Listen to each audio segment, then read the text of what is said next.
Bem-vinda, bem-vindo ao BTC Journal, seu programa de notícias de negócios comentadas e analisadas pela equipe da BTC. Meu nome é Gustavo Habib, eu sou instrutor de comunicação e negociação, e no episódio de hoje, dia 13 de junho de 2025, falaremos sobre varejo moda.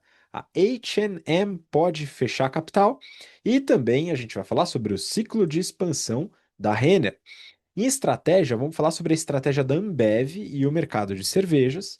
E, por fim, na discussão do Journal dessa semana, falaremos sobre ambiente de trabalho atraente para a geração Z.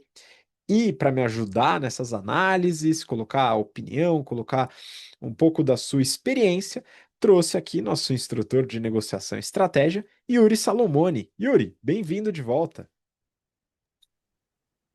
Olá, Habib. Olá, ouvintes. É um prazer estar aqui de volta, Habib. Eu já nem sei quantas semanas eu fiquei sem gravar. Passei por um totalmente intenso aí nas empresas que eu colaboro. Mas é um prazer estar de volta, tentar manter a assiduidade aqui. E é sempre muito gostoso poder compartilhar e aprender um pouco ao comentar todas essas notícias e movimentos de mercado com os nossos ouvintes e parceiros estratégicos aí, Habib. Sim, vamos para cima. E é importante salientar para você que está nos ouvindo que estamos com inscrições abertas para as últimas turmas do General Business Program, nosso curso de negócios voltado para você que está entrando no mercado de trabalho, está se formando na faculdade, recém-formado, recém-formada e quer se preparar, seja para os principais processos seletivos, as principais áreas do mercado de trabalho, consultorias estratégicas, mercado financeiro, programas de trainee, empresas de tecnologia e que acelerar a carreira dentro dessas empresas com um crescimento mais acelerado, num processo não exaustivo, mais inteligente de desenvolvimento, a gente certamente vai te ajudar nesse caminho com o General Business Program. Já são mais de 8 mil alunos, alunas que se formaram apenas nesse curso, dentre os mais de 11 mil que já passaram pelos cursos da BTC, e só os cursos abertos, né? Porque aí dentro das empresas, aí já são dezenas de milhares, né? E as inscrições estão abertas e esse mês a gente está com uma mega promoção de Arraiá. Então dá uma olhada lá, roda a roleta lá para ver qual que vai ser o presente que você vai ganhar. Pode ser um descontão para o curso. Tem uma série de coisas que você pode testar ali na sorte através da nossa promoção. Dá uma olhada no site, o link está aqui na descrição, btcompany.com.br. Para você que já é mais experiente, que lidera times, que tem interesse em trazer novas ferramentas para sua gestão, a gente tem o Strategy and Finance, que vai começar agora no meio de julho. Então a gente está com as últimas vagas agora do Strategy and Finance para você aproveitar e se desenvolver. E o nosso curso é Pricing Strategy Program, nosso curso de pricing, estratégias de precificação, que ele vai ser um pouquinho mais para frente, lá em meados de setembro e o link está aqui na inscrição. Então, para o Strategy and Finance já começa no mês que vem, né? Então, daqui a pouquinho a gente está com as últimas vagas aqui abertas e o pricing ainda tem um tempinho, mas se você quiser garantir sua vaga com o melhor preço possível, pode se inscrever já. Bom, a gente está com algumas notícias e eu vou começar aqui pedindo a ajuda do Yuri para analisar aqui no mercado que ele entende bastante, que é o mercado de varejo, varejo moda. Neofeed, mais uma empresa pode fechar o capital, mas dessa vez é a H&M na Bolsa de Estocolmo. Pois é, Yuri, a gente parece que tá com uma moda aí das empresas fecharem capital, fazer o famoso OPA, e aí eu queria entender o que está acontecendo com a H&M, que inclusive já foi alvo de análise aqui no BTC Journal, se eu não me engano por você mesmo, com a abertura da operação no Brasil planejada. Então vamos lá. Bora! Opa, Habib, exatamente. Essa é a moda do dia nas empresas de moda ou dos últimos tempos aí. Gente, a Bolsa de Valores do Brasil, ela vem registrando um movimento grande de OPA, que nada mais é do que uma oferta pública de aquisição de ações, mas isso vem acontecendo ao redor do mundo também. A H&M, uma das principais lojas de fast fashion do mundo, tem praticado também esse movimento. E se continuar nesse ritmo de compra de ações, o que vai ocorrer é certamente o fechamento de capital.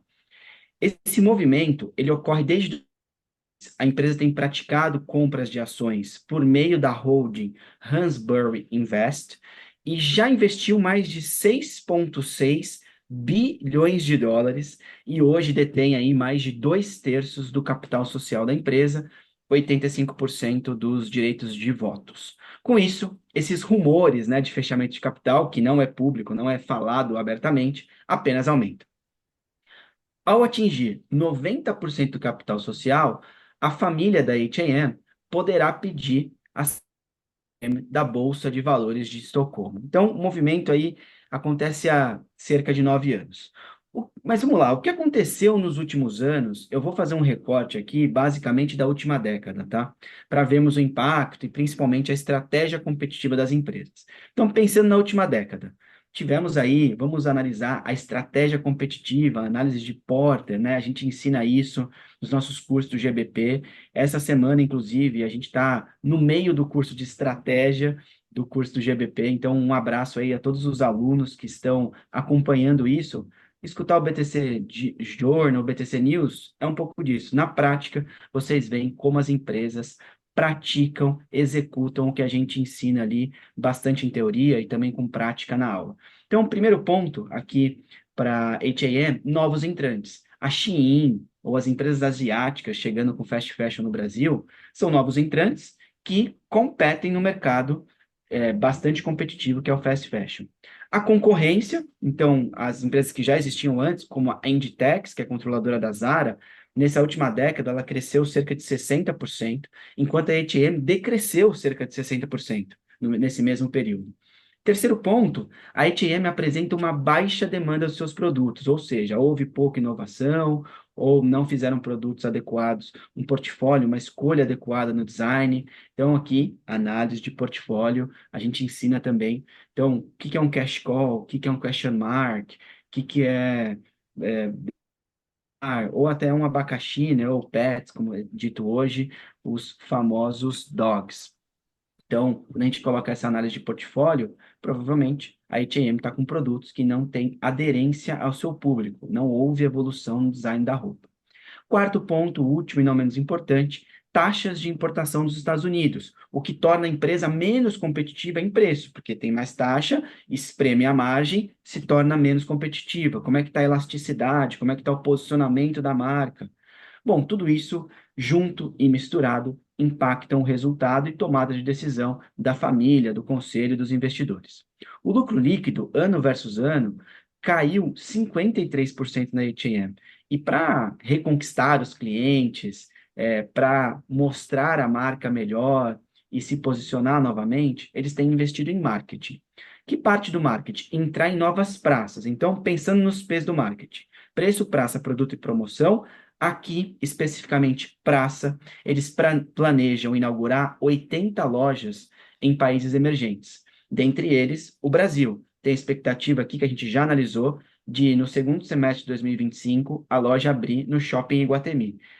Eu sou frequentador desse shopping, eu já sei onde vai ficar a loja, ela já está em reforma e não é se, é quando a loja vai abrir. Então, com a abertura desse mercado novo, quem sabe a H&M a gente eu só tenho um ponto a fazer aqui, Habib, da análise dessa notícia inteira, que é o seguinte: abrir capital é muito bacana, você divide o risco com os investidores. Por outro lado, você ganha centenas de milhares de chefes ou de pessoas que ficam te cobrando o resultado o tempo todo. Então, ao abrir capital, você abre mão de equity. O equity é o bem mais precioso que o empreendedor tem. No caso, a família lá que abriu capital em 1900 e pouco, da H&M. E ter muito chefe, se ter um chefe já é complicado, imagine ter vários, né? Então, mostrar resultado, rentabilidade, tomar decisão, ter que justificar os porquês o tempo todo, não é uma tarefa fácil, principalmente para o RI da empresa, a pessoa que faz a relação com os investidores, presta contas, né? Então, com a abertura de capital, você divide risco, mas ganha chefes. Aí, faça suas escolhas, principalmente você empreendedor que quer que seu negócio cresça, tem investimentos. Talvez um parceiro estratégico seja uma opção para você. Não estou dizendo aqui para fazer o movimento um ou dois. O que eu estou dizendo é avalie as consequências das suas tomadas de decisões de lidar com elas. A H&M abriu capital, perdeu posicionamento no mercado ali, tem que ficar justificando um monte de coisa para todo mundo. Agora a família está tentando fechar, comprar todas as ações e voltar a não ter um chefe. Aí eu fico pensando, Rabi, para finalizar, uma empresa familiar, né? A família está recomprando. Imagina essa gestão familiar tomando decisão, mas dividir com o mercado o risco. Não deve ser fácil essas crises aí, não, hein, Habib? A gente que gosta de gerir crise aí no mercado e analisar isso, gostaria de ser uma mosquinha hoje para estar lá dentro e poder analisar esse movimento todo, Habib. Exatamente, cara. Bom, eu já queria ser uma mosquinha para acompanhar as brigas da Tokstok, mas tudo bem, isso é outro assunto. De qualquer maneira, a gente observa essa análise que você acabou de fazer, que muitas vezes ela é subestimada por analistas financeiros. Existe um modelo bem consolidado quando a gente fala. Primeiro, né, tem a decisão de usar capital próprio, usar capital de terceiros, usar financiamento, empréstimo, debênture, etc. E ao usar capital próprio, existe um modelinho, né, bem bacana que a gente ensina nas aulas de valuation lá do GBP, que é o CAPM, né, o Capital Asset Pricing Model, para analisar o custo de capital próprio, né, o custo de capital dos sócios, dos acionistas. Só que isso que você falou extrapola esse modelo, é difícil você colocar numa planilha, mas dá uma dor de cabeça, né, que só depois o pessoal vai entender como funciona. Então, além do custo de capital próprio, né, que envolve custo de oportunidade, taxa média de atratividade, entre outros conceitos, a gente tem a parte soft, né, de você ter muita gente cobrando, você tem os famosos investidores, né, que ficam dando pitaco o tempo inteiro no seu negócio, né, enfim, tem uma série de dificuldades que envolvem aspectos qualitativos quando você vai fazer uma abertura de capital, uma expansão de capital através de entrada de novos investidores. É algo a se atentar. Vamos dar sequência também falando de varejo moda, fast fashion. Aqui é do valor econômico. Aos 60 anos, Renner almeja 950 lojas e ciclo limpo de expansão. Yuri, a gente falou da Renner no mês passado, aqui no BTC Journal, onde o Goraieb, nosso outro parceiro aqui, pôde fazer uma análise voltada também mais para o aspecto financeiro. Eu queria que você trouxesse nessa reportagem aspectos estratégicos que envolvem a Renner, né, sua visão aí também do que está acontecendo e quais são os eventuais próximos passos. Vamos lá, Habib. Renner, bom, primeiro, né, 60 anos de Renner. Parabéns ao legado da empresa, a todas as pessoas que passaram pela empresa e por todos que ainda constroem esse presente e planejam esse futuro. Tenho muito orgulho de ser uma empresa, de comentar sobre uma empresa que tem quase o dobro da minha idade. Então, poder viver isso e acompanhar é de grande valia aí. Então, parabéns a todos, desde o empreendedor até os atuais colaboradores da empresa, tá? Bom, o objetivo de quase todo varejista, vou separar em três aqui. Crescer double digits, então acima de 10%, pensando numa inflação aí da ordem de 7, você tem um crescimento real. Dois, ganho de margem bruta e operacional. Óbvio, tem que aumentar a margem. Então, a gente, nos cursos de estratégia, mostra a curva de experiência, ao passo que eu aumento, dobro a quantidade produzida de algo, o meu custo diminui numa taxa constante, então eu ganho aí margem, né? Willingness to pay, percepção de valor e custo, essa diferença é a margem do produto. Quando eu produzo mais, eu diminuo esse custo, eu aumento a margem, gera uma consequência de guerra de preço. Comentamos isso nas nossas diversas aulas de estratégia aí. Um ganho de margem é necessário, ou manter pelo menos. E aí, por fim, a rentabilidade, o lucro líquido, ou ROI, a gente ter o retorno sobre o capital investido. Mas pensando que esses são os grandes objetivos dos varejistas, a Renner também tem esses mesmos objetivos e toma ações para mantê-los atendidos perspectivas dos investidores, dado que é uma empresa de capital aberto. Então vamos falar aí da estratégia competitiva. Pensando em competição interna, a Shein, sites asiáticos, ou a C&A veio muito forte, né, depois da pandemia, tem Riachuelo, dentre outras do fast fashion. Então tem a competição já.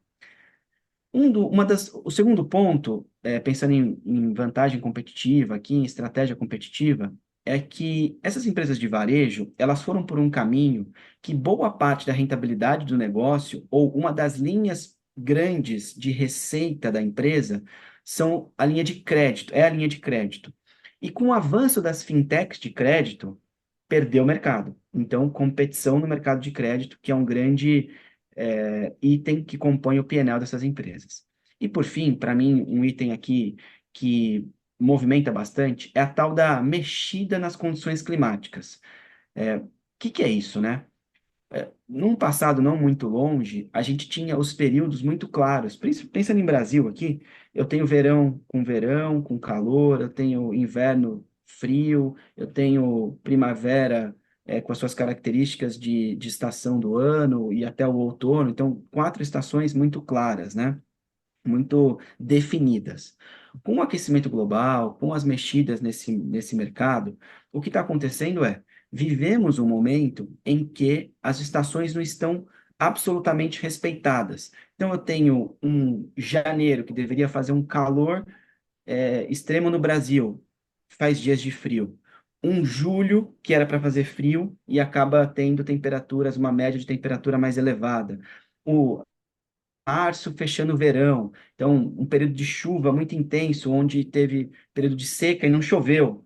Então, quando o varejo vai para o mercado, ele planeja a tal das coleções. Então, ele coloca no inverno o blazer, coloca o moletom, coloca a roupa de frio.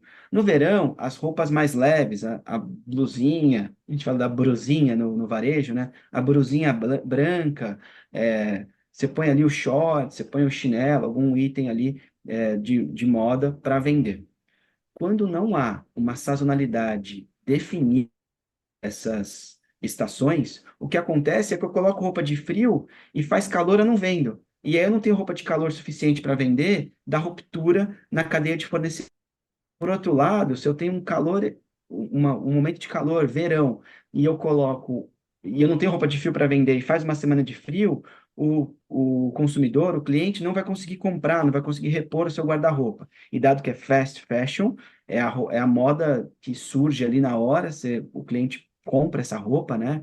Compra esse item de moda, o que acaba por quase que deixar o varejista maluco, porque ele não consegue atender a expectativa, não consegue regular estoque. E aí, se você fica super estocado e não vende, custo de oportunidade de capital, se tem ruptura na cadeia, as lojas ficam vazias, dá um ar de ruim, de mau cuidado, de mal gerido. Então, ter esses estoques flutuantes não é uma tarefa trivial, são centenas de milhões de reais parados ou investidos. Então, este item aqui o terceiro ponto que eu estou comentando aqui sobre estratégia competitiva é absolutamente difícil de gerir. Bom, pensando e olhando aí 2018, 18 e 19, passamos por pandemia, né? Tivemos ótimos resultados 18 e 19 na Renner. Passou por pandemia, opa, 2021, freio de arrumação, ajuste nos investimentos. 2021 a 2023 foi vamos chamar um processo de turnaround, de ajuste mesmo. E agora tentam estabilizar e colher esses frutos dos investimentos e dos ajustes dos últimos 3, 4 anos. Aqui, o presidente Fábio Facchio, ele chama esse ciclo de mais limpo, né? Um ciclo mais clean. Bom, parte disso, desses investimentos, desse ciclo mais limpo, desse freio de arrumação, vem do digital, no e-commerce.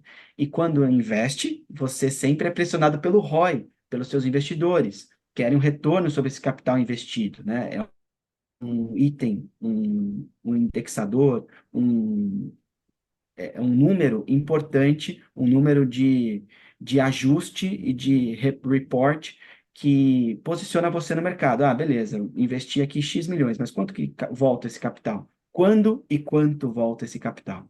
Bom, aqui eu tenho até uma lembrança para fazer para vocês.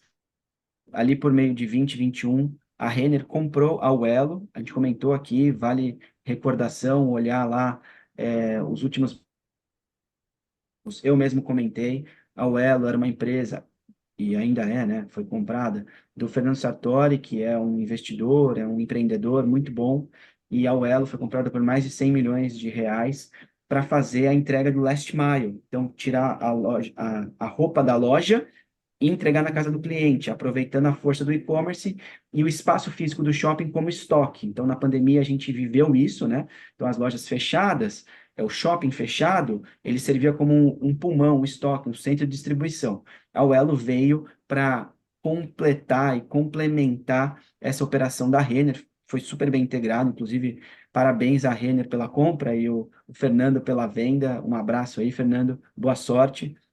Depois quero conversar com você sobre as atualizações para contar aqui para os nossos ouvintes. Enfim, vamos falar um pouco dos números e da estratégia aqui.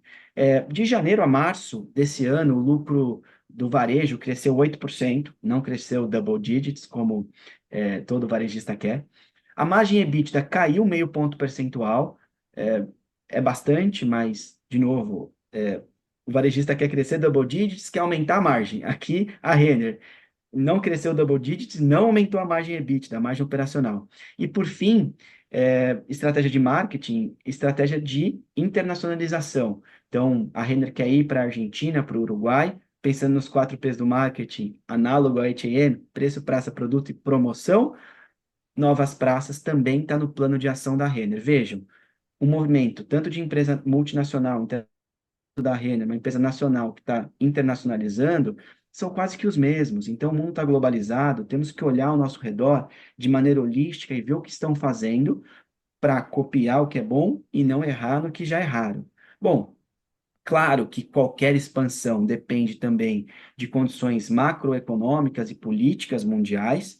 Vejam que a taxação norte-americana aos produtos de diferentes países deu um certo estresse no mercado, mas pelo último relatório, o plano deles é chegar aí a 950 lojas, como disse a reportagem, né, a manchete, de 573 lojas Renner, 200 lojas Yukon, 126 Camicado e 60 Ashua. Então, são as lojas que fazem parte do conglomerado da Renner. São cerca de 700, para chegar em 950 são muitas, mais de 35 lojas por ano, é muita loja, é muito CAPEX, muito investimento, inclusive o presidente foi questionado no último report, Habib, pô, mas vocês vão ter que abrir quase 40, 45 lojas para entregar esse plano. E aí a resposta dele foi evasiva, muito boa, que é o seguinte, não, estamos reavaliando, isso a gente vai ajustar, mas a gente quer entregar. Ele não vai falar, olha, não vamos abrir.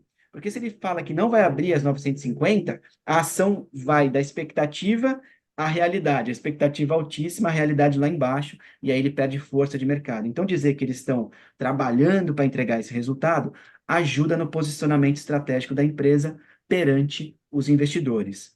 Bom, para finalizar, a gente teve também na empresa Renner uma mudança da gestão na diretoria de pessoas. Então, o que eu costumo dizer é assim: as pessoas que levam a empresa do 0 a 1 não vai ser as mesmas pessoas que levam a empresa do 1 ao 100. Então, você tem a parte de ajuste, turnaround, provavelmente as pessoas que estavam lá ajustaram de 2020 a 23, 24. Agora, quem vai colocar, pensando na estabilidade, quem vai continuar esse crescimento são pessoas de perfis diferentes. Não necessariamente você precisa trocar e mandar essa pessoa para outra empresa ou promovê-la para mercado, famoso demissão, né? Mas tem os perfis. Então, os ciclos de trabalhar numa empresa às vezes não são tão longos, são 2, 3, 4 anos. Talvez, neste momento, as pessoas que fizeram esse processo que eu estou chamando aqui de turnaround não serão as empresas que perpetuarão essa rentabilidade lá na rede. Então, boa sorte aos novos executivos, a mudança de estratégia, que a Renner continue deixando esse legado maravilhoso aí e que respeite o meio ambiente para que as condições climáticas não se tornem contra você, Renner. Boa sorte e torço bastante para que dê certo, Habib. Eu também, 60 anos é uma história, né? 60 anos como empresa, não é qualquer empresa, ainda mais do tamanho da Renner, né? Eu sempre tenho o pé atrás quando fala em aspectos climáticos, quando envolve fast fashion, pelo próprio modelo de negócio do fast fashion, que envolve substituições rápidas de equipamentos, ou no caso, roupas, né? Mas é, a luta vai, né, vai ter que continuar. E eu espero que eles consigam pelo menos atribuir algumas ações sustentáveis aí, como eles já estão trabalhando para isso. Vamos dar sequência. Agora, mudando um pouco de assunto, a gente vai falar de cerveja aqui e de estratégia também, claro. Brasil Journal. Visão de que a cerveja chegou num platô no Brasil é míope, diz CEO da Ambev. Nessa notícia do Brasil Journal, os repórteres Geraldo Samori e Pedro Arbex fazem uma entrevista dura, de certa maneira, com o CEO da Ambev, o atual CEO da Ambev, Carlos Lisboa, e eles já abrem a reportagem colocando os dados na mesa. São consumidos por ano no Brasil 75 litros de cerveja por pessoa, 80 litros por pessoa em mercados como México e Colômbia, e de 90 a 100 litros em mercados como Estados Unidos e Europa. E aí eles colocam que isso seria uma demonstração de que o mercado brasileiro atingiu uma maturidade, né? Não tem muito mais para onde crescer. E mesmo aparentando semelhantes, o CEO da Ambev, líder nas cervejas no Brasil, a empresa, acredita que conseguimos crescer bastante ainda. Então há uma discordância inicial aí nesse ponto. E o que que ele coloca? Que no Brasil há duas ocasiões de consumo de cerveja por semana, final de semana. Enquanto que na Colômbia e no México, por exemplo, são três. E aí ele explica, né? Isso acontece porque no México e na Colômbia, por exemplo, eles adotaram cervejas nas refeições. E aí olha o que, que o CEO da Ambev fala, entre aspas. Como líderes da categoria, nós temos a função de educar os brasileiros de que isso é possível. Pelo que eu entendi, a ideia dele é educar os brasileiros a consumir bebida alcoólica altamente calórica durante as refeições. Olha, Yuri, eu não sei você, mas essa frase, entre aspas, não me soou muito legal, viu? O que que você achou? Habib, eu não sei se eu concordo não, viu?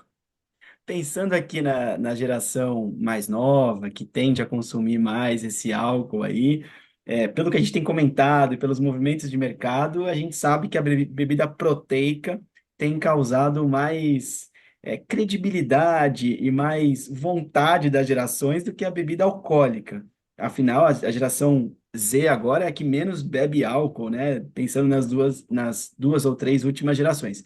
Tendo em vista isso, Habib, se eles inovarem, se eles mudarem, analisarem o portfólio e colocarem uma bebida proteica, eu até ponto também é o seguinte: beber mais, beber uma cerveja no almoço. Sim, quando você viaja para a Europa, eu já vi muitas pessoas trabalhando e que vai tomar uma tacinha de vinho e volta para trabalhar. Mas eles têm a siesta lá, né? Vocês pensando na Espanha, por exemplo, eles têm a siesta. A gente não tem, Habib. A gente tem 1 hora de almoço pelo CLT aqui para quem é CLT. Cara, não dá tempo nem de engolir a comida direito, ainda mais fazer álcool. Colocar uma cerveja no horário de almoço, eu não sei se vai ser bem quisto pelas empresas, viu, Habib? Talvez, se a gente tivesse no home office, isso poderia ficar omitido. Mas como estamos movimentando para o presencial de novo, eu acho essa frase um pouco deslocada do mercado. Pois é, eu só aceito se for em cima de uma mesa bamba de plástico. De qualquer maneira, é lógico que é um objetivo da Ambev que o volume de cerveja vendido aumente. A questão é como fazer isso no ambiente econômico, geracional, como ele colocou, e concorrencial atual. Então vamos lá para a entrevista com o CEO da Ambev, o Carlos Lisboa, uma pessoa bastante experiente de Ambev, mais de 30 anos dedicados à empresa. O primeiro ponto é a relevância que a cerveja tem no mercado brasileiro. E aqui eu junto com esse ponto excelente que o Yuri acabou de pontuar. A cerveja no Brasil está conectada a festas, principalmente festas tradicionais e culturais, como o carnaval, e as marcas locais. Boa parte delas já dentro do portfólio da própria Ambev. Esses são fatores que o Carlos, o CEO, ele levanta para mostrar que a gente deveria ter mais consumo do que a gente tem. Por quê? Porque se a gente pega esses mercados maduros, como Estados Unidos e Europa, a cerveja não está tão presente na cultura como está no Brasil, segundo a visão pelo menos a minha interpretação do que a reportagem infere da entrevista com o CEO. E eles têm outras bebidas presentes. E o Yuri pontuou do vinho, por exemplo, não, em vários lugares da Europa, onde o vinho é parte essencial da cultura e divide espaço com a cerveja. Aqui no Brasil divide menos espaço, a cerveja está mais presente. Então esse é um ponto. A gente poderia ter mais espaço, né? Ou seja, isso é uma forma de analisar que o nosso mercado ainda não está tão maduro quando a gente fala de cerveja.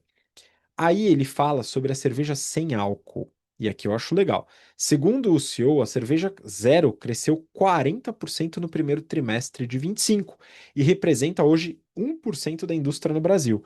Quando a gente fala de mercados maduros, representa 9%.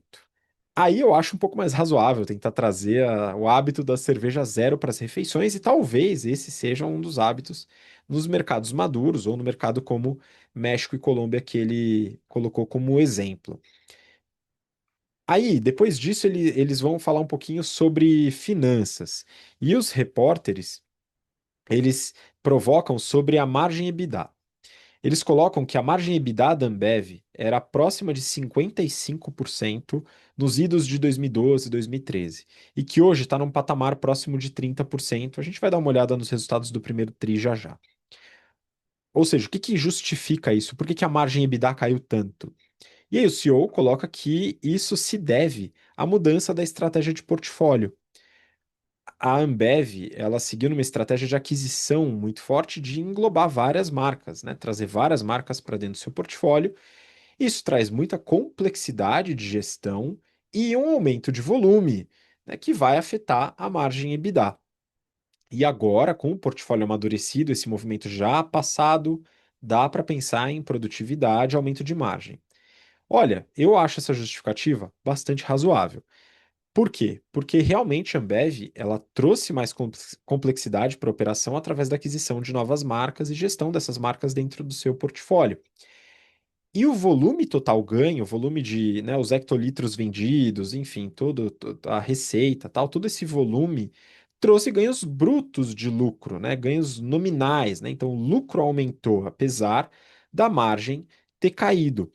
Em determinados momentos, é necessário que a gente foque em determinados resultados, como, por exemplo, lucro, ou volume, ou receita. Em outros momentos, a gente vai atrás de eficiência operacional, margem, lucratividade. Isso aqui eu acredito que se explica bem. Por quê? Porque com esse aumento, com essa complexidade, é bem razoável que perca um pouco essa eficiência operacional para aumentar o volume. E depois a gente vai atrás da eficiência operacional, tá? Então acho que aqui está bem justificado. A gente fala bastante sobre isso, tem muita discussão sobre isso, tanto no GBP como no Strategy and Finance, para entender momentos da empresa, mudanças de estratégia e como isso vai se encaixar e deve ser executado de empresa para empresa. Depois disso, os repórteres perguntam sobre o segmento premium, que é muito forte na principal concorrente da Ambev, que é a Heineken. Ele responde que, como eles estão nessa estratégia de portfólio, é importante eles estarem bem posicionados em vários segmentos e que eles lideram no segmento Core, que é o segmento das cervejas populares, e o que ele chamou de Above Core, que é um meio termo entre o popular e o premium, vai, vamos dizer assim, é uma cerveja um pouquinho mais cara, um pouquinho melhor, mas que não chega a ser premium. Aí os repórteres, eles trocaram, perguntando qual que é o market share deles e da concorrência. E ele disse que ele não pode abrir essa informação, que não vale a pena abrir, etc. Enfim, deu uma fugida aí de leve, mas tudo bem. Possivelmente também não é necessariamente estratégico abrir esse tipo de informação, mas falar sem ter o dado também, né, os repórteres eles pegaram pesado aí na entrevista. Na conversa, eles também comentam sobre retenção de talentos. Uma outra questão que os repórteres levantaram é que, como a Ambev foca muito na remuneração variável, e essa remuneração é altamente afetada pelo valor das ações, que tem andado de lado, isso poderia prejudicar a retenção de talentos, a contratação, etc. E aí ele responde falando sobre o sucesso do programa de trainee, que anualmente recebe 100 mil inscritos para 30 vagas. Se você achou que vestibular de medicina era concorrido, né? Então olha só o processo de trainee da Ambev. Muitas dessas vagas, inclusive, são preenchidas por ex-alunos da BTC. Se você der uma olhada no LinkedIn, você vai dar uma olhada lá, pode procurar dentro da parte de alumni, que nem tem muita gente dos nossos alunos, né? Inclusive, se você é aluno nosso e não tem a BTC na parte de educação do LinkedIn, coloca para poder constar ali na lista. E dentro dessa rede você vai ver a quantidade de pessoas que atuam na Ambev, que foi trainee da Ambev, etc. Então é bastante gente. E se você quiser ajuda para esse tipo de processo seletivo e carreira, pode contar com a gente. O GBP ele foi desenhado para isso. Enfim, acho que vale a pena ler a entrevista. Tem vários aspectos legais, a entrevista é muito bem feita e provocativa, de certa maneira, tá?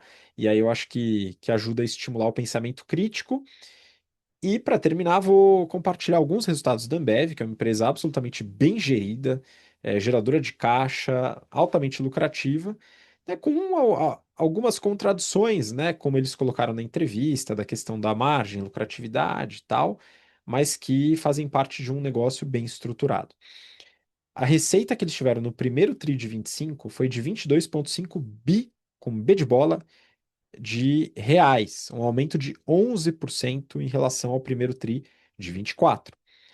A margem bruta, ela passou para 51,3% depois de um aumento de 0,9 pontos percentuais, ou seja, houve um aumento de eficiência aqui na margem bruta representativo. Claro, está distante daqueles resultados de 2012, 2013, mas como eu falei, isso se justifica pela mudança de estratégia. A margem EBITDA, 33,1%, né, também teve um aumento de 0,9 pontos percentuais. E o lucro líquido, 3,8 bilhões de reais de lucro líquido, né, realmente uma empresa bastante lucrativa. E quando fala de geração de caixa, é geradora de caixa, teve uma geração de caixa operacional de 2,7 bi de reais, e depois de tirar de excluir algumas linhas com juros, dividendos, imposto de renda, ainda assim com uma geração, não, um fluxo de caixa positivo operacional de 1,2 bi de reais, ou seja, uma empresa bastante lucrativa, geradora de caixa e que desenvolveu uma nova estratégia nos últimos anos que agora vai colher os frutos. Eu imagino que vai colher os frutos. O desafio, imagino eu, está na concorrência. A Heineken também está muito bem posicionada e nos hábitos de consumo. Eu acredito que a tendência não é tão positiva assim quando a gente fala de consumo per capita de cerveja. Mas, certamente, o pessoal da Ambev tem mais dados do que eu para trabalhar isso, né? A gente vai acompanhar ao longo dos próximos trimestres. Bom, vamos seguir para a última notícia, a discussão do Journal dessa semana. Eu peguei aqui uma reportagem da Forbes. Como construir um ambiente de trabalho atraente para a geração Z? O Yuri gosta muito de falar sobre geração Z, então eu trouxe especialmente para ele essa reportagem sobre ambiente de trabalho. A gente já leu aqui sobre várias buzzwords que estão atribuindo à geração Z, quiet quitting, né, revenge applying, série de dados aí, dados não, né, reportagens, enfim. E aqui eu queria trazer essa daqui, que tem alguns insights legais, mas queria contar com a experiência do Yuri gerenciando muitas pessoas dessa geração e o que que podemos contribuir para um melhor ambiente de trabalho. Vamos lá. Bora lá, Habib. Bom, primeiro a minha crítica aqui à Forbes, né, de sempre. Não a Forbes, mas o jeito dessa abordagem, né, de segregar a geração Z o tempo todo e fazer críticas e posicionar, fomentar o que eu estou lendo aqui, que é a discussão e o embate entre gerações. Não é isso que vai fazer a gente ajustar o futuro da integração dessas gerações. Mas vamos lá. A geração Z, nascida entre 1997 e 2012, ela está transformando aí o ambiente profissional, isso de acordo até com projeções da Zurich Insurance no Fórum Econômico Mundial. E eu não sabia desse número, mas até 2025, até o final do ano, 27% dos postos de trabalho do mundo serão ocupados pela geração Z. É muita coisa, galera. Então, a geração Z ela tem exigências claras. 49% desses profissionais afirmam que deixariam seus empregos em até 2 anos se os valores da empresa ou o equilíbrio, o life balance, né? O equilíbrio entre vida pessoal e vida profissional não estivessem alinhados com as expectativas. Isso é muito delicado, né? Porque para qualquer conquista precisa ter mais engajamento, mais dedicação. Não dá para, sem esforço, conquistar as coisas. Então, a crítica aqui é respeite o processo e o tempo para acontecer, controlar a ansiedade, né? E rápidos. Mas os valores dessa geração não estão apenas na ideologia, né? Eles moldam opiniões, decisões de consumo, investimentos, escolhas profissionais. Então, a gente está falando aqui das empresas e elas terem os colaboradores da geração Z, mas pense que os seus eles também serão da geração Z. Então, talvez 30%, 40% dos consumidores serão geração Z. Se a empresa não tiver alinhado nem na cultura de ter pessoas trabalhando para eles, também não vai estar ao vender produtos para essa geração. Então, avalie aí, você que é gestor, dono de empresa, se você está no caminho certo para atender esse público também. Ou você vai abrir mão de 30% do mercado. Bom, é, também são movidos aí por ética no trabalho e mas a diferença aí da geração Z, né, é a urgência e a clareza com que defende os seus princípios, não deixam para depois as conversas ou os embates.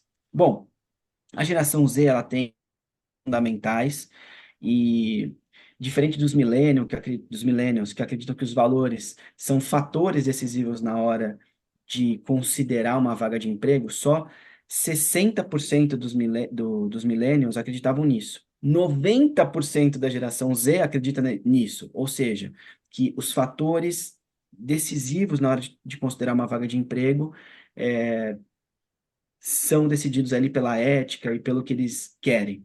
Então vamos lá. Geração Z, ela não aceita qualquer coisa. 90% não vai aceitar porque precisa do dinheiro. A geração millennial tem um pouco uma análise diferente sobre isso. Mas vamos lá. O que faz a geração Z se destacar? Principalmente se atender à expectativa deles de tecnologia no uso da tecnologia no trabalho, flexibilidade do home office. Só que isso tem empresas que não conseguem, não é possível, né?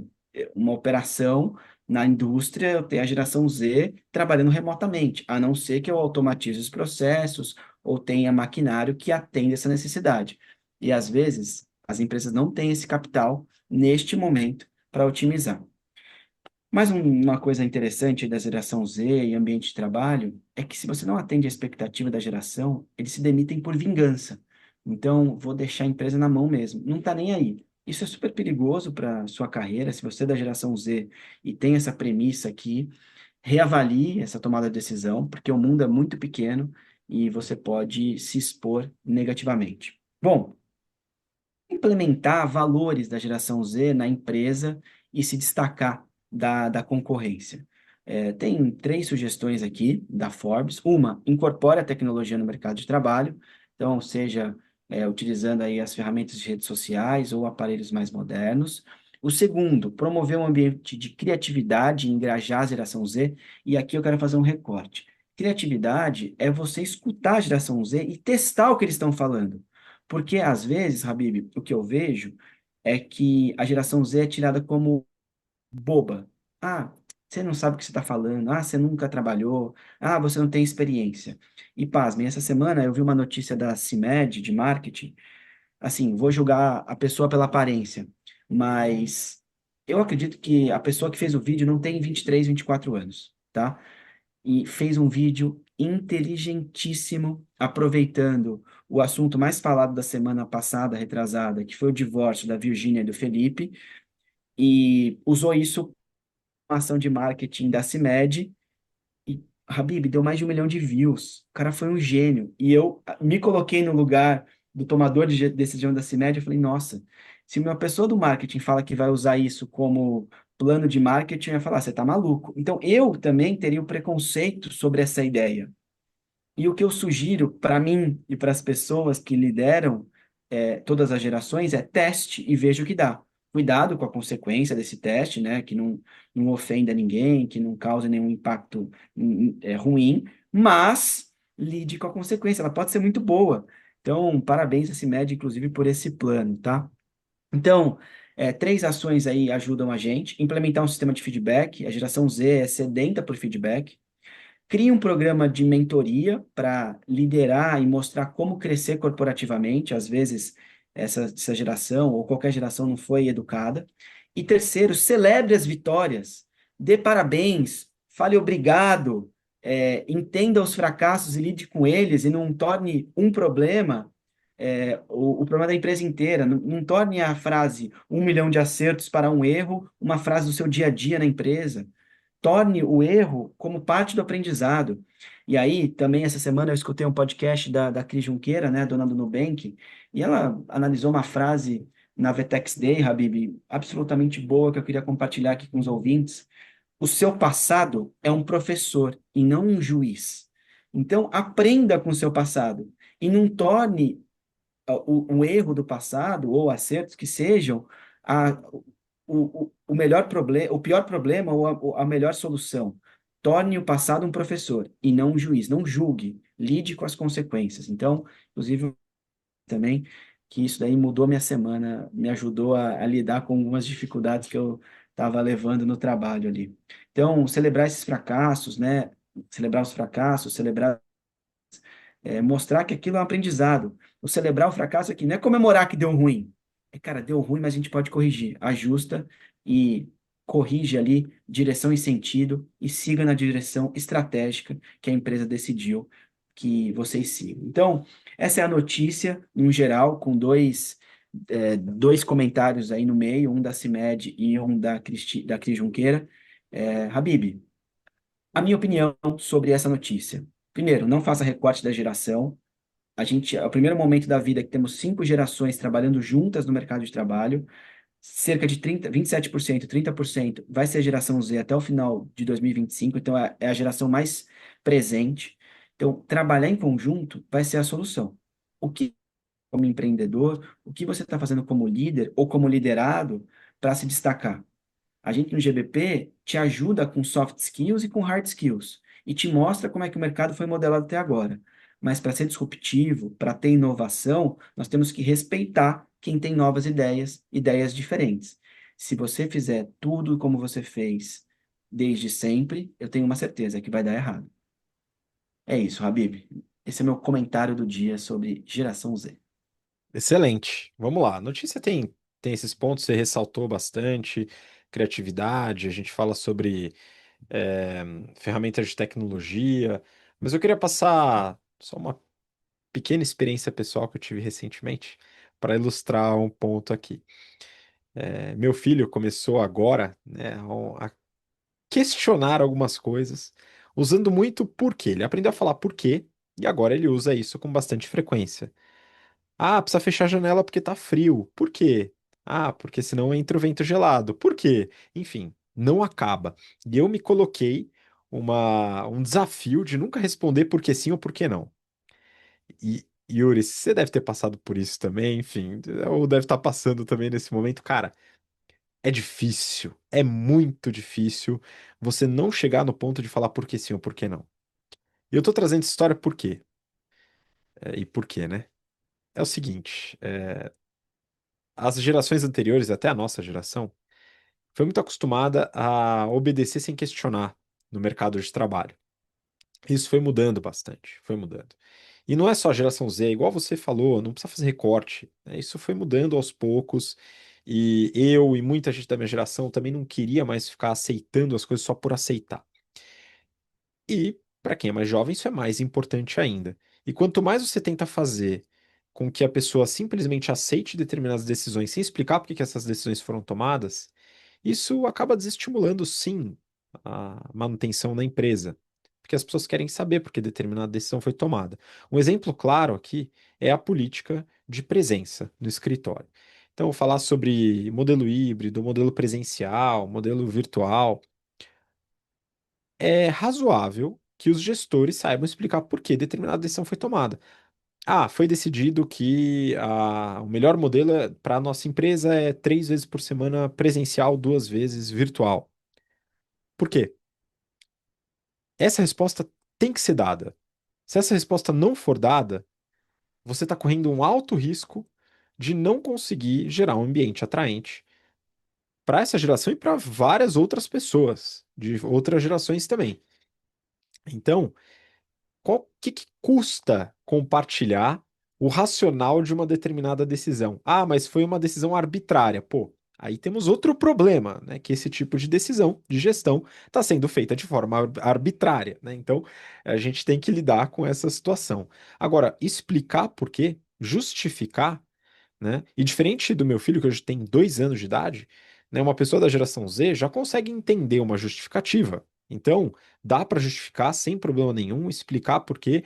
Pode ter concordância, pode ter uma discordância, e aí, beleza, a pessoa sabe lidar também com discordância, mas pelo menos a justificativa foi dada. Eu estou colocando esse ponto porque quando a gente fala de ambiente de trabalho, a gente está falando de decisões de gestão, são várias, né? O modelo de trabalho presencial ou virtual é uma dessas diversas decisões, tá? Mas qual sistema utilizar, por que elaborar determinado processo, por que elaborar determinada burocracia, por que que a remuneração deve ser variável, a parte deve ser variável, por que que é esse critério da remuneração variável, por que que isso daqui é o critério da remuneração fixa e da promoção e etc. Enfim, várias decisões de gestão, elas têm que ter a justificativa, e é importante que essa justificativa seja explicada. Só isso, só isso. Ao invés de falar por que sim ou por que não e explicar o racional, já deixa o ambiente mais atraente para a geração Z e para outras pessoas. Por quê? Porque agora elas entendem por que determinadas decisões são tomadas e isso acolhe, isso aproxima, isso conecta. Então, esse já é um primeiro ponto. Eu senti falta nessa reportagem, mas é algo que não deve ser deixado de fora nunca quando a gente fala de um ambiente de trabalho saudável, atraente, que privilegia a estadia da pessoa na empresa.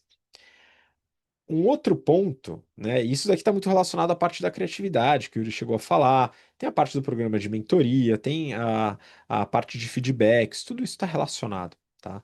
Agora, em relação à tecnologia, aí eu tenho um ponto. Eu não sei se chega a ser uma discordância, viu, Yuri, em relação à reportagem. É que a reportagem fala de implementação de ferramentas de tecnologia. E eu acho fundamental implementar ferramentas de tecnologia, porque estamos falando de pessoas que nasceram com o smartphone e que estão acostumados a lidar no dia a dia usando tecnologia. Então, isso tem que ser implementado na empresa para que não haja uma quebra total do modo de viver, né, daquela geração. No entanto, a gente está falando de pessoas que passaram por uma pandemia no momento crucial do seu desenvolvimento. A gente está falando de pessoas que passaram pela pandemia estando na escola, estando na faculdade. E são momentos de altíssimo relacionamento, contato, né, conexão, e muitos sentem falta desse tipo de conexão. Então, o que que eu acho que pode ajudar no ambiente de trabalho para essa geração que passou por essa circunstância? Fomentar eventos presenciais, conexão. Aqui na BTC, a gente trabalha com vários treinamentos para empresas, parte deles virtual, parte presencial. A experiência presencial, ela costuma ter uma percepção de aprendizado semelhante à experiência virtual. No entanto, a conexão entre os participantes do treinamento é muito grande e é muito celebrada. A gente vê isso em vários treinamentos. A gente traz programas de trainee, programas de estágio, treinamentos para liderança. E o fato de você conseguir juntar as pessoas num evento já transforma a visão delas sobre os eventos que a companhia oferece, né? A gente tem isso também nas aulas presenciais do GBP, que é fora da empresa, tal, mas já tem essa conexão. Então, eu acredito que buscar conexões vivas, presenciais dentro da empresa, é um ganho e tanto.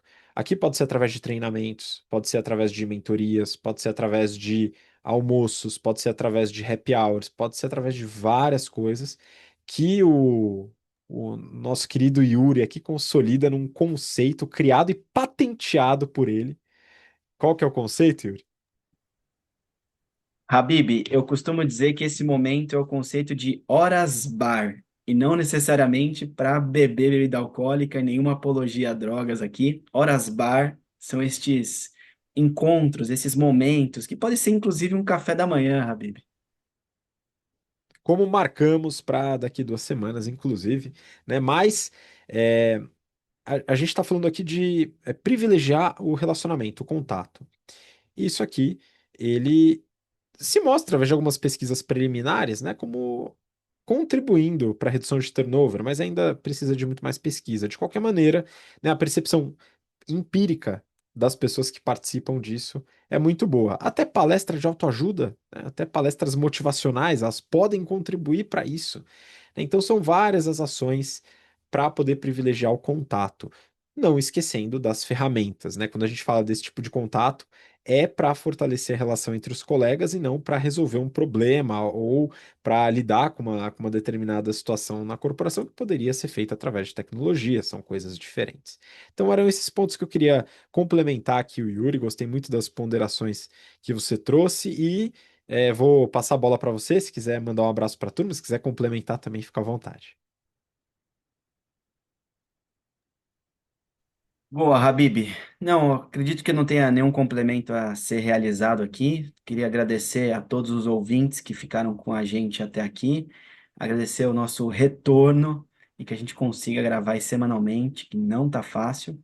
E para os alunos que estão finalizando esse semestre no curso do GBP, mantenham-se ativos. Agora a gente pega o sprint final aí. Para quem já fez o curso, aproveite aí semanalmente as nossas notícias para recordar os conceitos e ver a aplicabilidade de cada um deles nas empresas as quais a gente comenta aqui com cada baby step que a gente comenta semanalmente, Habib. Um abraço a todos, até mais, tchau, tchau.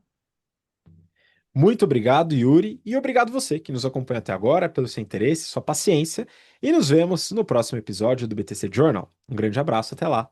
Tchau, tchau.